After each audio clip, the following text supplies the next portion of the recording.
आज का जो अपना टॉपिक होगा वो क्लासियस-क्लैपेरॉन इक्वेशन होगा, जो कि अपने एग्जाम की दृष्टि से बहुत ही इम्पोर्टेंट टॉपिक है। तो थोड़ा ध्यान से देखो, इससे पहले वाले वीडियो के अंदर अपने बात की थी प्रावस्थाओं का संतुलन वक्र बनाया था।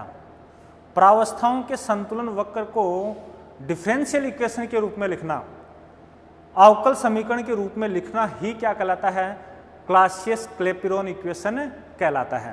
तो इसको मैं क्या बोल सकता हूं कि प्रावस्था संतुलन वक्र जो है, प्रावस्था संतुलन वक्र जो है, इसी को अवकल समीकरण के रूप में अगर लिखें तो वो आपका क्या कहलाता है? वो कहलाता है क्लासियस-क्लैपेरॉन इक्वेशन कहलाता है। इससे पहले वाले टॉपिक के अंदर थोड़ा देखो, थोड़ा सा पीछे चलेंगे अपन, एक ग्राफ खींचा था या फिर प्रावस्था संतुलन वक्र बनाया था और उसमें ये लिखा था P और ये लिखा मैंने T लिखा, और वो ग्राफ यूँ आया था। ग्राफ कैसा भी हो सकता है, ग्राफ का कोई मतलब नहीं है। ये क्या था? प्रावस्था संतुलन वक्र था। इसके अंदर कोई दो चार पॉइंट ले लूँ, A, B, C और ये ले लिया, D पॉइंट ले लिया। मैं डेफिनेशन बता चुका हूँ। डेफिनेशन क्या थी कि प्रावस्था संतुलन वक्र को के अवकल समीकरण को ही क्या कहते हैं? क्लासियस-क्लैपेरॉन इक्वेशन कहते हैं। ठीक बात ना? माना कि B पर जो प्रेशर है वो P है और टेम्परेचर क्या है? T है। बिंदु C पर जो प्रेशर है वो माना कि P प्लस DP है या डेल P है, और टेम्परेचर है वो T प्लस DT है। ठीक बात ना? तो देखो, मैं लिखूंगा प्रावस्था संतुलन वक्र, प्रावस्था संतुलन वक्र के बिंदु P पर, बिंदु B पर संतुलन के लिए मैं क्या लिखूंगा? शॉर्ट में लिखा था G1 बराबर G2, लेकिन थोड़ी सी बात कर लेता हूं। G1 यानी TP दैट इक्वल टू क्या आना चाहिए? G2 equal TP। ये अपन कर चुके हैं कि स्मॉल G1 और G2 दोनों क्या होने चाहिए? बराबर होने चाहिए। यह आपकी इक्वेशन नंबर 1 आ चुकी है। फिर बाद में बात करते हैं बिंदु C पर। बिंदु C पर भी G1 और G2 बराबर होने चाहिए, लेकिन वहां का टेम्परेचर अपन और लिखेंगे। माना G1 प्रेशर क्या है? P प्लस DP और T plus DT that equal to क्या लिखूंगा? G2 P प्लस DP और T प्लस DT, ऐसे लिख सकते हैं। ठीक बात है? इसको इक्वेशन नंबर 2 देना चाहो तो दे सकते हो। ठीक बात ना? माना जब आप B से C पर जाते हो तो G1 के मान में जो परिवर्तन होता है वो DG1 होता है, और G2 के मान में जो परिवर्तन होता है वो DG2 होता है। तो इसी समीकरण को मैं ऐसे भी तो लिख सकता हूं, G1 TP या PT plus DG1 equal to G2 TP plus DG2। ये लिखा समीकरण नंबर 3। समीकरण 1 और 3 से अपन देखते हैं कि ये दोनों तो हैं बराबर, तो कैंसिल हो जाएंगे। तो यहाँ आपको क्या प्राप्त हो जाएगा? ये प्राप्त हो जाएगा DG1 इक्वल टू DG2, और ये समीकरण नंबर आपकी क्या आ गई? 4 आ गई। आप लोग जानते हैं, वी नो दैट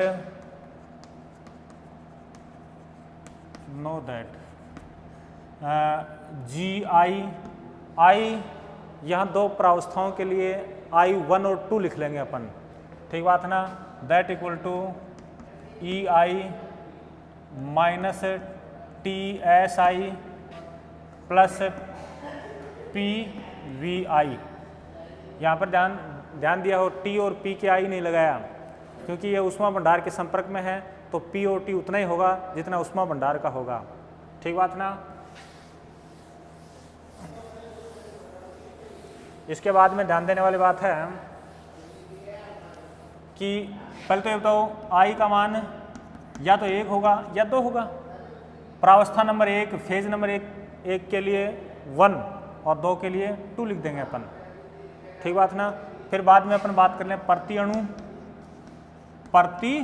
अणु अगर बात करते हैं तो ये आपका प्राप्त हो जाएगा small g I equal to g i upon n i. N i माना कि टोटल पार्टिकल है उनके अंदर, ठीक बात ना। तो इसको मैं ऐसे भी ले सकता हूँ, जी आई की वैल्यू रखेंगे तो ये प्राप्त हो जाएगा आपका e i upon n i minus t s i upon n i और plus p v i upon n i. ये कर सकते हैं। ये क्या है, ये प्रति अणु एन से डिवाइड और प्रति अणु है, तो इसको मैं थोड़ा ऐसे लिख देता हूँ, एप्सिलॉन आई, अच्छा माइनस टी, इसको स्मॉल एस आई लिख दिया, अच्छा प्लस पी और इसको स्मॉल वी आई लिख दिया। यहाँ ध्यान देने वाली बात यह है, ये ई आई जो लिखा है ये प्रति अणु ऊर्जा है, एस आई जो लिखा है वो प्रति अणु एंट्रोपी है, वी आई ये भी क्या है, प्रति अणु वॉल्यूम है, ठीक बात ना। तो ये आपका कितना आ गया, जी आई आ गया। अब अपन बात करते हैं डी जी आई यानी अवकलन करने पर D G I equal to क्या हो जाएगा, इसका तो मैं करूँगा D E I minus T D S I, फिर टी का करूँगा minus S I D T, फिर ऐसे ही पी डी वी आई और प्लस वी आई और डी पी। ये क्वेश्चन नंबर मैंने लिखी 5। ऊष्मागतिकी के प्रथम और द्वितीय नियम से, ऊष्मागतिकी के प्रथम और द्वितीय नियम से अपन लोग जानते हैं टी डी एस आई, या शॉर्ट में लिख तो T D S equal to होता है अपना डी ई और प्लस पी डी वी, ये होता है। यहाँ मैं इसी को क्या लिख सकता हूँ, t D S i equal to d epsilon i या e i plus p D we i. समीकरण 5 में रखने पर आप वहीं पे देख सकते हो कि टी डी एस आई ये इसके बराबर है, ठीक बात ना। तो टी डी एस यहाँ पर माइनस का है और डी ई आई और पी डी वी आई ये दोनों क्या हैं, प्लस के, तो ये क्या हो जाएंगे आपके, कैंसिल हो जाएंगे। तो ये आपका प्राप्त हो गया D G I equal to minus S I D T plus V I D P, ये हो गया अपना। यह मान समीकरण 4 में रखने पर आपको क्या प्राप्त हो जाएगा, समीकरण 4 है d g one upon d g one बराबर डी जी टू, तो वैल्यू पुट करो minus S one D T plus v one, यहीं से कर रहा हूँ, v one d p that equal to minus s two d t और plus v one d p. P वाले term को एक साइड में ले रहा हूँ, टी वाले टर्म को एक साइड में ले रहा हूँ, तो ये इस साइड में लेके आऊँगा, तो ये आपका बन जाएगा S two minus S one D T that equal to, ये दोनों साइड ये 2 है क्योंकि डी जी टू लिखेंगे, इस साइड में आ जाएगा V two minus V one और डी पी, और ये इसी इक्वेशन को मैं लिख सकता हूँ D P upon D T,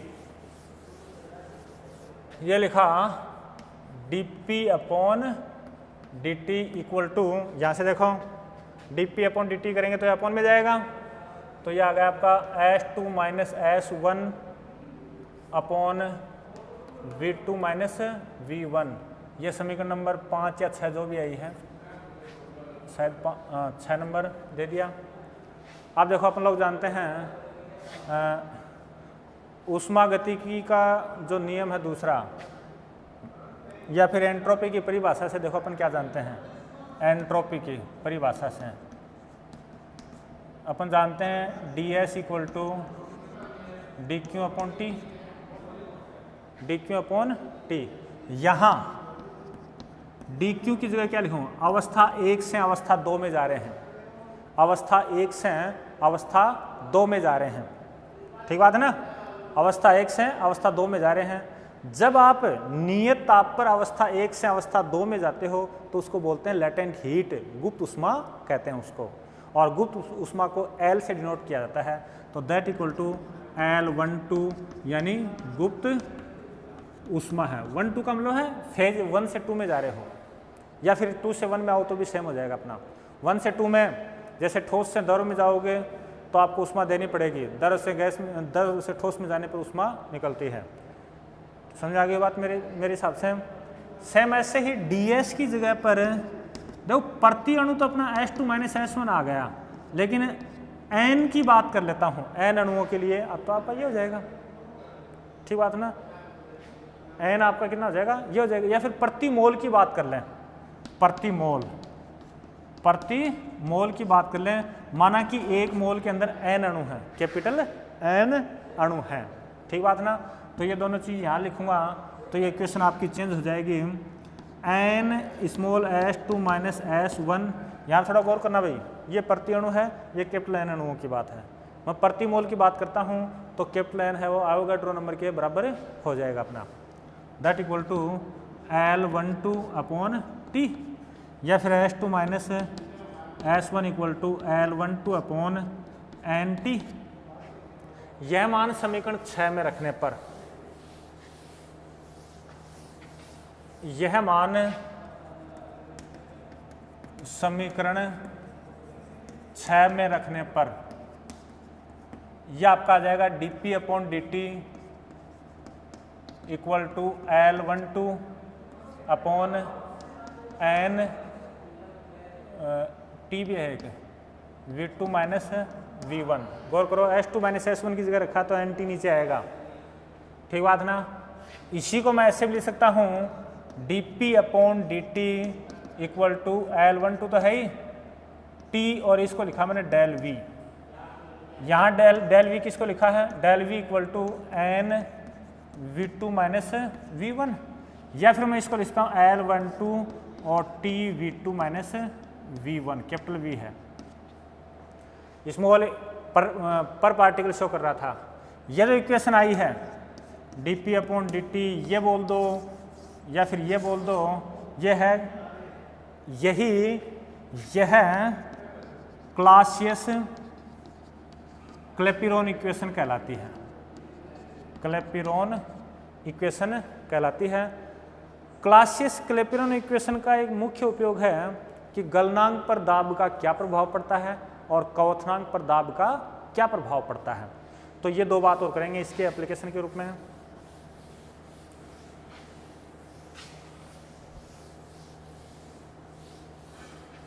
तो देखो सबसे पहले मैं ऊपर लिख देता हूँ, इक्वेशन लिख देता हूँ। क्लासियस क्लैपिरॉन इक्वेशन क्या थी आपकी, dP/dt इक्वल टू थी L12/T डेल V, ये थी।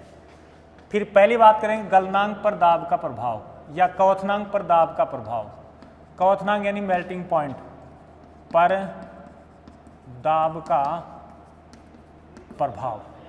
तो देखो सबसे पहले ठोस को द्रव में जब रूपांतरित करते हैं, द्रव का गैस में रूपांतरित होना जिस टेम्परेचर पर होता है उसको क्वथनांक बोलते हैं।